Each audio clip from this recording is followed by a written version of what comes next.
So in the aftermath of the remarkable elimination of Ismail Haniyeh, Iran has said they're going to retaliate. Hezbollah as well for the assassination of senior Hezbollah official.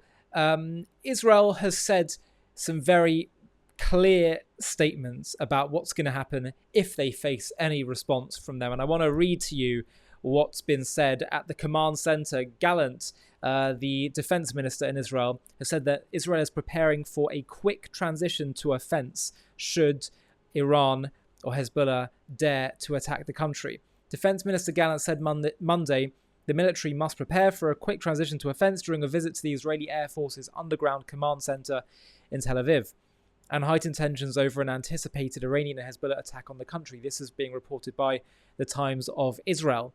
Quote, "Our enemies are carefully considering their steps thanks to the abilities you have demonstrated in the last year. However, we must prepare for all possibilities, including a quick transition to offense," he said in remarks provided by his office.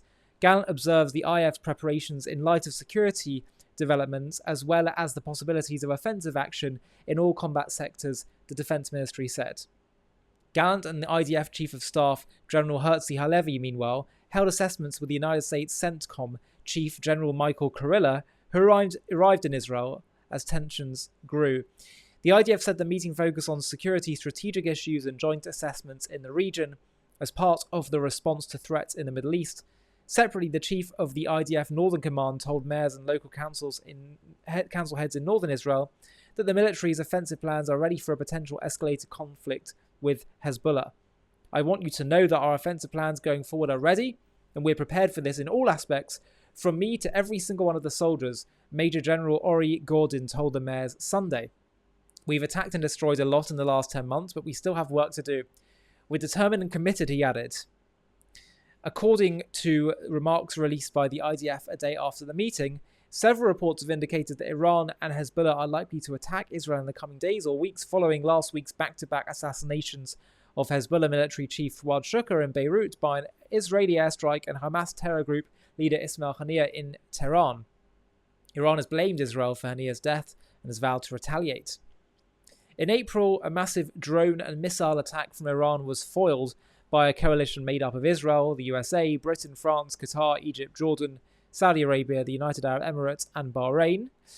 This time, however, Egypt informed a high-level Israeli delegation that visited Cairo on Saturday for indirect talks with American and Egyptian negotiators that it would not be part of a regional military coalition to repel a potential Iranian retaliatory attack against Israel, the Qatari-owned news outlet El Arabi Al Jadid reported. In an effort to maintain its neutrality and de-escalate tensions in the region sparked by the assassination of Haniyeh, Egypt also notified Tehran that it would close its airspace to any military action that would threaten regional security, the report said. Iran, for its part, insisted Monday it's not looking to escalate regional tensions, but believes it needs to punish Israel to prevent further instability. Yes, Israel's the one that's causing instability. The country's foreign ministry also called its ambassadors and heads of missions residing in Tehran for a meeting with acting Foreign Minister Ali Bagheri Khani on Monday to reiterate Iran's will to respond to Israel. In Tehran's Palestine Square, a banner was raised featuring an AI image of Israeli soldiers running in fear, reading in broken Hebrew, "You don't have security even in a bunker," showing only male soldiers yet using the feminine conjunction. A Persian sentence read, "Smile for a while because very soon you will cry."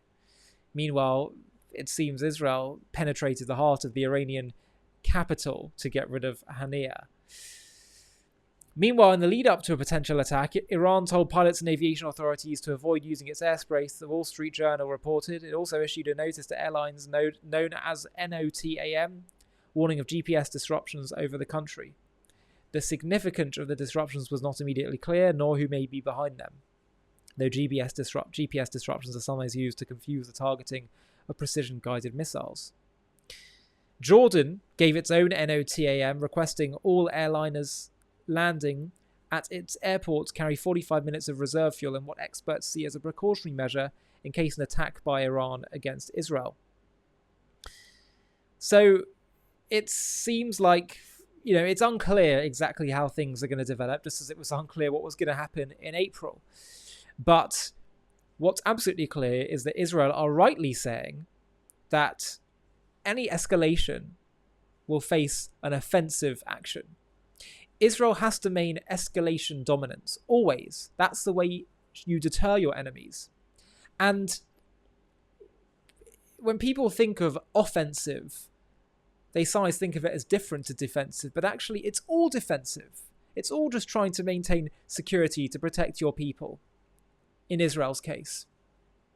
And so I don't understand why there's been talks of the UK, for example, having an embargo on arms sales, but specifically ones that are used for offense, say in Gaza. It's all defensive. It's all in order to simply stop a threat and an enemy. So Israel should do whatever it is that she needs to do to protect her people. And frankly, I'd say, if there's any threats at all, even if there isn't an escalation by the other side, she has every right to stop the threats and do what she needs to do to restore order in the region. Hi, thank you so much for watching. To watch another one, click here. To stay up to date with all our content, click here to subscribe. And if you're able to, you can help support JTV to grow and grow by clicking join below this video, where you can become a member and get perks including early access to videos and private live discussions with me. But most of all, you'll be partnering with us on our mission to change the world.